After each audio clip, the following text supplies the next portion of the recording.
Welcome back to One Comic Book a Day, where we're covering Superman number 40, and the first story, the Susie-Mxyzpltk Alliance. Yes, the most feared thing that could possibly happen in a Superman story has happened. Lois's niece, Susie, who tells tall tales, is like her third story, and Mr. Mxyzptltk, who's from a different dimension and is an annoying magical little imp, have joined forces. Sort of, kind of, but not really. This is a story where, as I said, Susie, who just kind of makes up stories, keeps seeing Mr. Piglet all around, Mr. Mxys, and Lois refuses to believe her and is just kind of awful to Susie. This is a story where Lois is sort of the antagonist, even though it's Mr. Mxyzptltk. So yeah, Lois refuses to believe any of what Mr. Mxys is doing, and Susie's just kind of getting blamed and getting in trouble over and over again. And what's funny is Mr. Mxys is actually not enjoying this. He's actually getting annoyed with Lois too. This is even crazy to a point where actually Superman shows up and tries to tell Lois, and she's like, shut up, and shuts the window on him. Like, really, this is not Lois's finest moment in the story.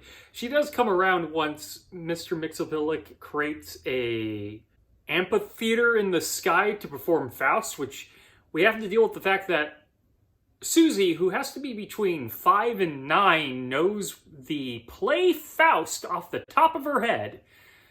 Even from the 1940s, I find that incredibly unbelievable.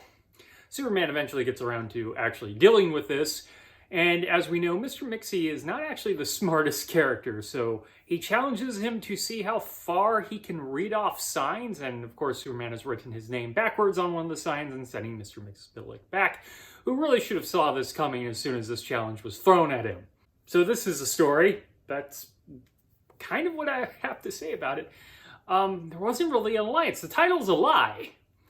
I'm not a huge fan of this story. As Mr. Mxyzptltk is going, the only thing I really enjoy is how annoyed he gets with Lois for being awful in this comic. So really, who is the real villain? Well, it's Lois, of course. Actually, think about it. Maybe Lois is the greatest villain of Superman. Okay, that is it from Superman number 40, the Susie-Mxyzpltk Alliance. If you enjoyed this video, please like and subscribe to the bell icon to get notifications when new video goes up. I do this Monday through Friday, but Fridays is Bat Friday, where I cover a Batman story in either Detective Comics or Batman. Until next time, let us ponder the question, whatever did happen to the Man of Tomorrow? And why doesn't Mr. Mxys just screw around with, like, people in other cities at this point? Okay, have a great day.